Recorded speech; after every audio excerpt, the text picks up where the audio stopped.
Hello everyone and welcome to Tanu's little hub. So এখন আমরা বেরোচ্ছি, আর তোমরা যে সামনের বিল্ডিংটি দেখছো, ফার্স্ট দিন শিলংয়ে আমরা ওই বিল্ডিংয়ে ছিলাম। আমাদের এবার দেওয়া ছিল এই বিল্ডিংটি, যেটাও খুব সুন্দর ছিল।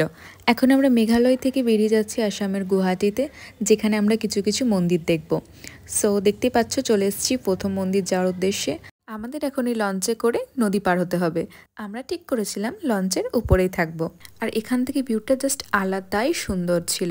আর এই সুন্দর ভিউটা এনজয় করতে করতে প্রায় পার হয়ে গেছিলাম ব্রহ্মপুত্র নদী। দেন দেখতেই পাচ্ছ একটি আইল্যান্ড, হ্যাঁ সেখানেই রয়েছে উমানন্দ টেম্পল।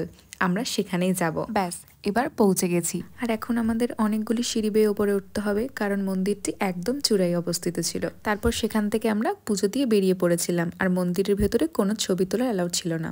দেন একইভাবে ফেরার জন্য আমরা আবার লঞ্চে উঠে পড়ি।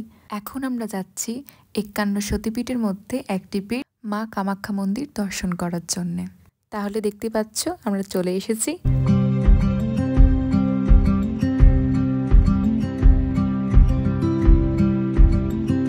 এখানে কতগুলি পায়রা ছাড়া ছিল, কিন্তু তারা উঠছিল না।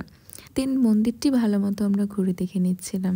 আর এখানে দেখতেই পাচ্ছ আমার দিদি এখানে ধূপ দেখাচ্ছে, আর মা জ্বালিয়ে নিয়েছিল প্রদীপ। তারপর আমরা এখানে কিছুক্ষণ বসে বসে গল্প গুজব করছিলাম। দেন কিছু কেনাকাটা করে চলে এসেছিলাম পেট পুজো করার জন্যে। এই শাড়িগুলোর নাম ছিল ত্রিপুরা সিল্ক। শাড়িগুলো এত মোলায়েম ছিল যে আমার হাতের তালুর মতো প্যাকেটিং করা ছিল। দেন চলে এসেছিলাম স্টেশন। এবার আমরা বাড়ির পথে রওনা দেবো। এবার দেখতেই পাচ্ছ আমরা ট্রেনে উঠে পড়েছি। So that's it for today.